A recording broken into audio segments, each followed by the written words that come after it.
आलसी राजकुमारी ने लिया राजा की मौत का बदला। एक बहुत ही वैभवशाली राज्य था जहां राजा विक्रम अपनी प्रजा को संतान की तरह प्यार करते थे।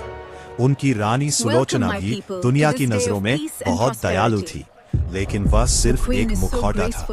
रानी असल में बहुत क्रूर थी और राजा की पीठ पीछे प्रजा पर भयानक अत्याचार करती थी। उनकी बेटी राजकुमारी अनन्या बेहद आलसी थी। उसे सिर्फ सुख सुविधाओं और आराम की आदत थी। एक शाम राजा ने रानी को महल के तहखाने में गरीब मजदूरों को प्रताड़ित करते हुए देख लिया। राजा और रानी के बीच भयानक झगड़ा हुआ। अनन्या ने छिपकर देखा कि गुस्से में पागल रानी ने राजा के सीने में खंजर घोंप दिया। राजा लहूलुहान होकर गिर पड़े। अपनी मां का यह खौफनाक रूप देखकर अनन्या कांप उठी। उसे लगा कि अब रानी उसे भी मार देगी। वह जान बचाने के लिए उसी रात महल से भागकर घने और अंधेरे जंगल की ओर निकल गई।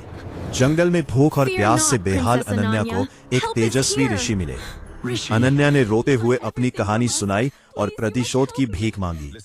ऋषि ने उसकी आंखों में देखा और बोले, बेटी, बदले की आग में जलना आसान है, लेकिन उस आग को ताकत में बदलना मुश्किल है। क्या तुम एक महायोद्धा बनने की कठोर परीक्षाएं सह पाओगी? हाँ, मैं तैयार हूँ। लेकिन उसे अंदाजा नहीं था कि आगे क्या होने वाला है। ऋषि ने उसे ऐसी कठिन परीक्षाओं में डाला जो किसी इंसान के लिए असंभव थी। जल संतुलन परीक्षा। ऋषि ने उसे उबलते हुए तेल से भरी 2 भारी बाल्टियां थमा दी और पहाड़ की चोटी पर चढ़ने को कहा। अगर एक भी बूंद गिरती तो उसे कोड़े मारे जाते। इस परीक्षा ने उसके आलस को जड़ से खत्म कर दिया। अंधकार युद्ध कला। अनन्या की आंखों पर पट्टी बांध दी गई।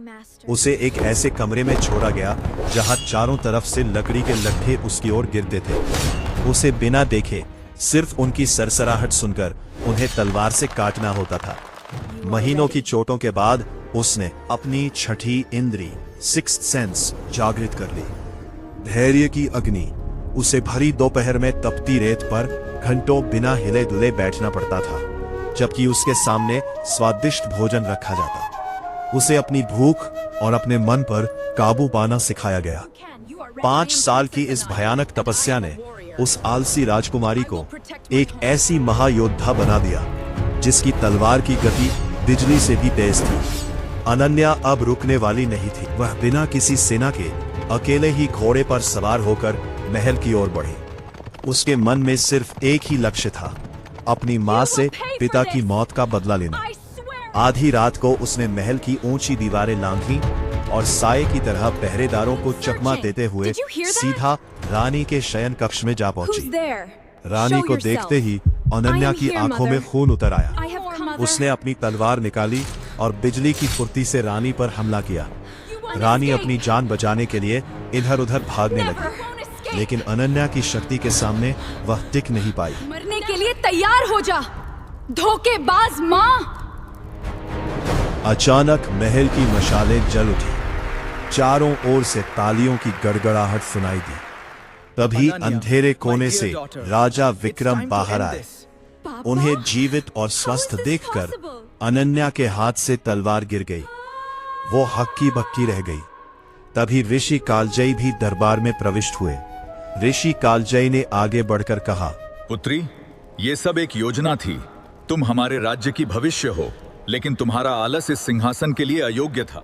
हमें पता था कि जब तक तुम्हें कोई बड़ा लक्ष्य या गहरा दुख नहीं मिलेगा, तुम अपनी शक्तियों को नहीं पहचानोगी। राजकुमारी, मुझे तुम्हारे पिता ने ही भेजा था। वो विश्वासघात एक दृश्य था, वो क्रूरता एक नाटक था। मुझे समझ आ रहा है। और मेरा प्रशिक्षण तुम्हें एक शासक बनाने की विधि थी।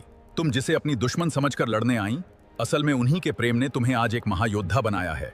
अनन्या की आंखों में आंसू थे, पर इस बार दुख के नहीं, गर्व के थे। उसने महसूस किया कि एक राजा या रानी बनने के लिए केवल खून का रिश्ता काफी नहीं है, बल्कि उसके योग्य बनना पड़ता है। उस दिन के बाद वो राज्य की सबसे न्यायप्रिय और शक्तिशाली शासिका बनी। अगर आप चाहते हैं कि अगली कहानी आपके नाम की हो, तो अपना नाम कमेंट में लिखना ना भूलें।